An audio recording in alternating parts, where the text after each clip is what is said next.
The Back to Jerusalem, North Korea 30-Day Prayer Guide. Day 13. Refusing to bow.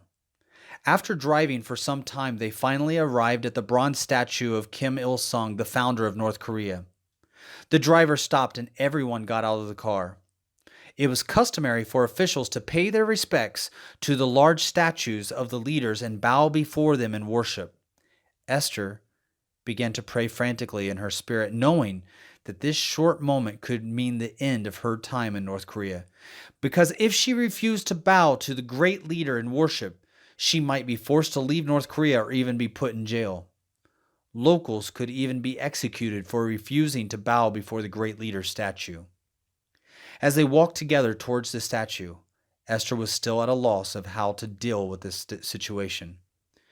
Everyone lined up, shoulder to shoulder, beside each other and prepared to begin the ceremony. "Dear Lord, what do you want me to do?" Esther prayed silently.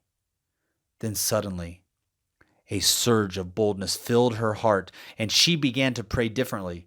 "Kim Il-sung, you are not the King of Kings. You are not the Lord of Lords. You are a horrible, evil leader, and I command you in the name above all names to fall down and disappear." Everyone bowed in unison, except for Esther. She stood upright and stared directly at the bronze statue. "Fall down in acknowledgement of the one and the only King of Kings." The statue did not fall physically, but it no longer held any power over Esther. No one really noticed that she had not bowed because they had all closed their eyes as they did so. After bowing several times, there were a few people who did notice that Esther did not bow. "Teacher?" one of the party members asked. They often called her teacher as a sign of respect in the Korean culture. "Why don't you bow when we come together and pray before our great leader?" "Please understand," Esther started out slowly. "I don't know how to greet others by bowing down. After all, isn't it only a bronze statue? Isn't it the great leader himself?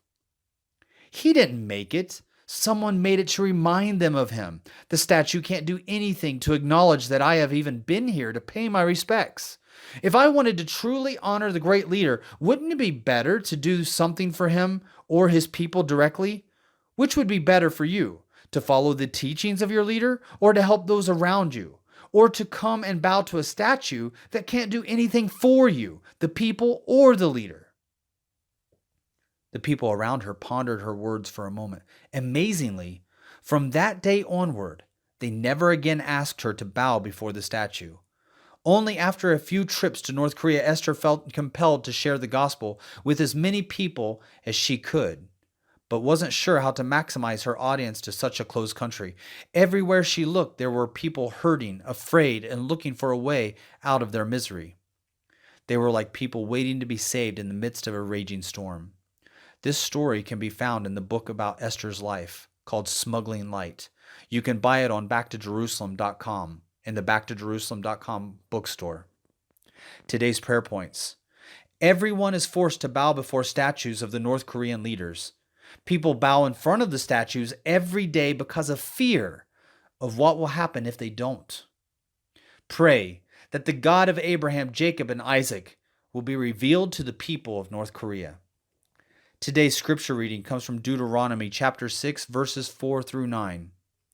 "Hear, O Israel, the Lord our God, the Lord is one. You shall love the Lord your God with all your heart and with all your soul and with all your might. And these words that I command you today shall be on your heart. You shall teach them diligently to your children, and shall talk of them when you sit in your house, and when you walk by the way, and when you lie down, and when you rise. You shall bind them as a sign on your hand, and they shall be as frontlets between your eyes. You shall write them on the doorposts of your house and on your gates."